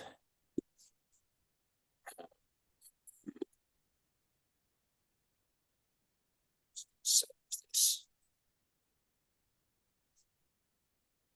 So that I can move it back. So I'm going to remove. See that there? Image. So background image. Now I can.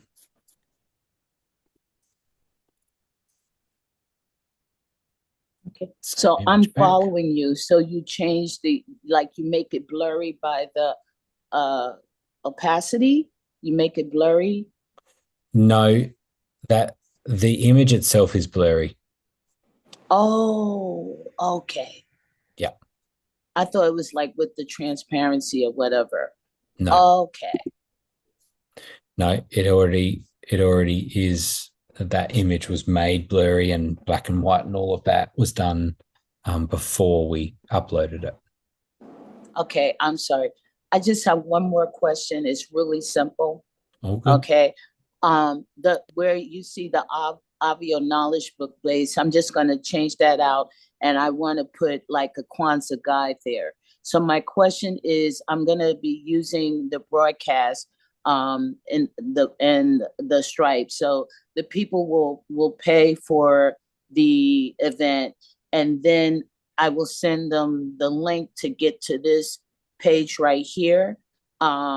So my question is that they could click on it to go to the guide, or does this have to be inside of Zoom as an well, no, there is no attachment inside of Zoom. So it would have to be on this page. My question is that they won't be able to get that until they pay for it. And when they pay for it, that's when they'll get the magic link. Am I correct? Yes. How are people registering? Like, how does that? Where do they register at the moment? Okay, so I'm still trying to figure that out. I was trying to take the easy route, by just using everything on Obvio to do that. I can't do that? Are you selling tickets? I was just going to have them to click on the link. I'm doing the Just have it landing free? page.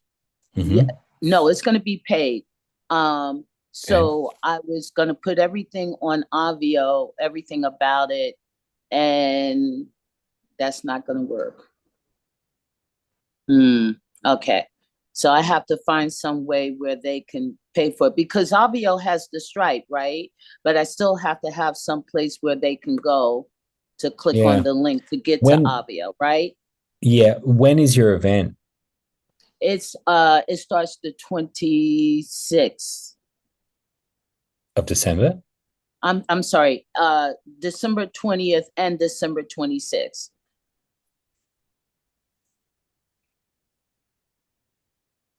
Yeah.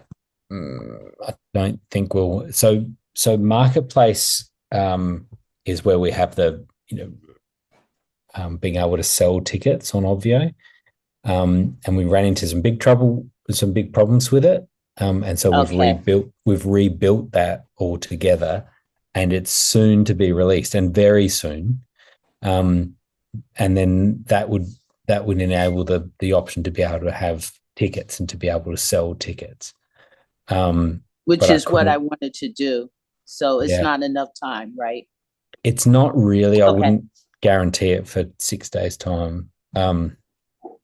So yeah, there really does need to be another way of selling your ticket.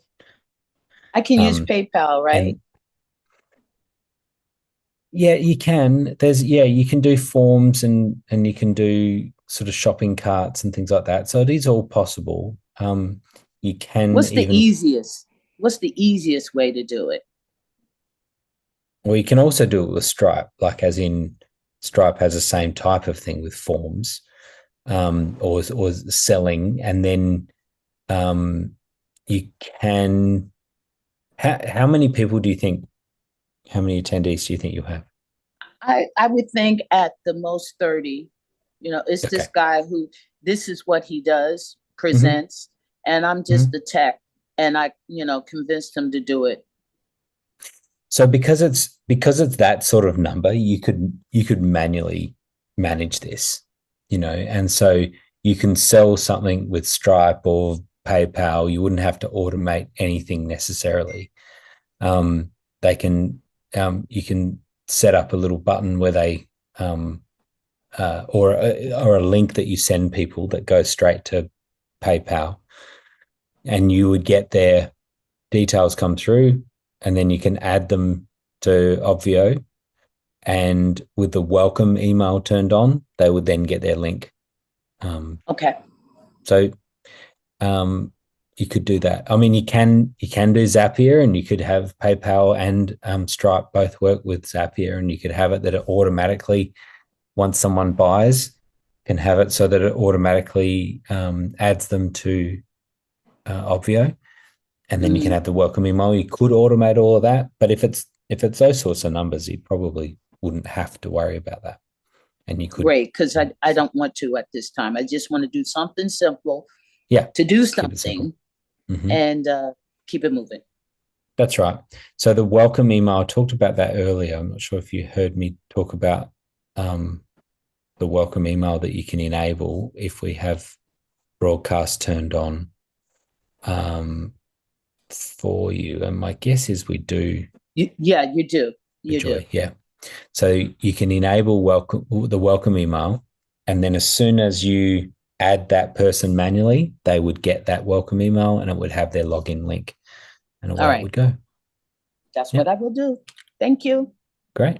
You're welcome. Okay.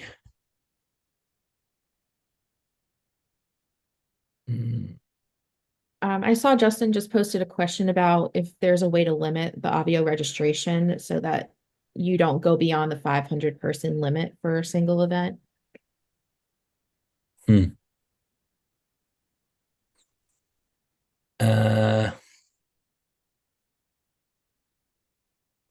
Don't think so. Yeah, there's no there's no automated way of doing that. Depending on how they're registering, you could stop it. Right. Like signups, you can disable sign up. You can stop an integration. Like there's a few different ways that you can stop it once you're tracking it. But yeah, there's generally we don't have people wanting to prevent people from signing up. I get the thinking. Generally, I wouldn't. I got one client that I have a big Zoom account, but it's going away, so I'm trying to move them to Obvio. They typically have 200 to 400 in Zoom, but then they have 4,000 to 6,000 free tickets that normally we just live stream and we send them a YouTube link. And then he also broadcasts to a 17,000 person Facebook group. But consistently in the like 8 events I've run for him, he gives the link to get into the Zoom for free. Like he just throughout the whole event, he's like, hey, if you want to come join us, here's the link. So the worry kind of is as we move to Obvio, like I haven't seen a big bump up, but like there's always that worry of he just gave the link to like 20,000 people. Like, are we going to get this massive influx that's going to push us to over the 500? And now the dashboard doesn't work and I've got to go buy the add-on pack and all of that. Right. Well, it's no problem. He can give the link out because they can't get in. They'll just get stuck at the registration page. That's right. Yeah. Yeah.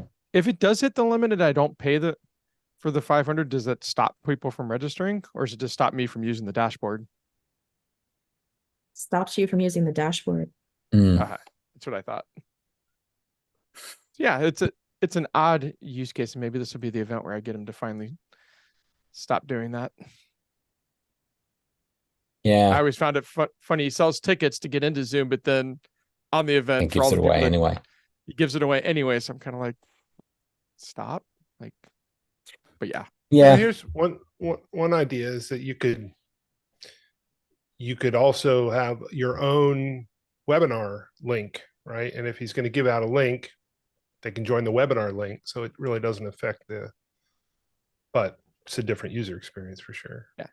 And I could just create my own registration page. And if he hits the limit, like right, I could control it through that and zap from his Keep account into Obvio. There's a bunch of options. It just means there is code some of them. I think the free thing is the issue there, right? Like as soon as you make it a paid thing, then now you've got an income to offset the cost of the add-ons, So that's kind of the thinking there. And I think it makes it a bit more exclusive for the people that have paid. Yep. Where you totally agree. But yeah, clearly he has some different thinking on just wanting to get as many people in as he can. He followed an event strategist model that combines ticket registrations and list building into an event by giving the free tickets for the list building, but then doing like $47 actual tickets to get into Zoom, and all the free tickets get only a YouTube link and like no coaching, no like questions answered as a list building activity. And it's a great model for people that don't have a list and they're trying to build their list. But for people that actually have the list, I think it just hurts the virtual event at the end of the day. Right.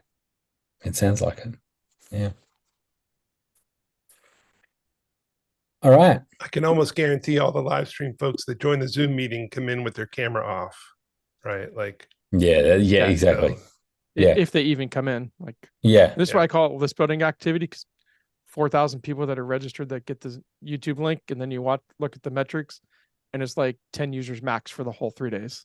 Yeah, exactly. Yeah, and you just had you had them come and check it out for 2 minutes. Yeah, it's very different.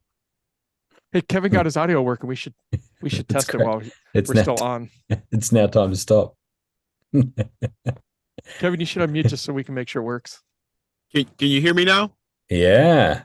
Okay, there you go. Oh man, sorry about that. Nailed it. Yeah. That was 2 hours well spent. And the video's still working. Yeah, we can hear you. Right. And the video's working and see you this time. There you go. Thank you. It's just a good start to the day. Yeah. Awesome.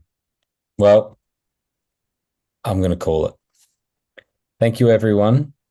I didn't think that we would do 2 hours this morning, but we have. So it was a good chat. We had some good stuff. Thank you, Heather, as always. And you can email Heather and I as we keep an eye on help@obv.io. And we'll be back at 5 p.m. next Wednesday as we're getting right into the holiday season. We'll see how many people that will show up then. Cool. Thanks, everyone. Bye-bye. Bye. Bye bye.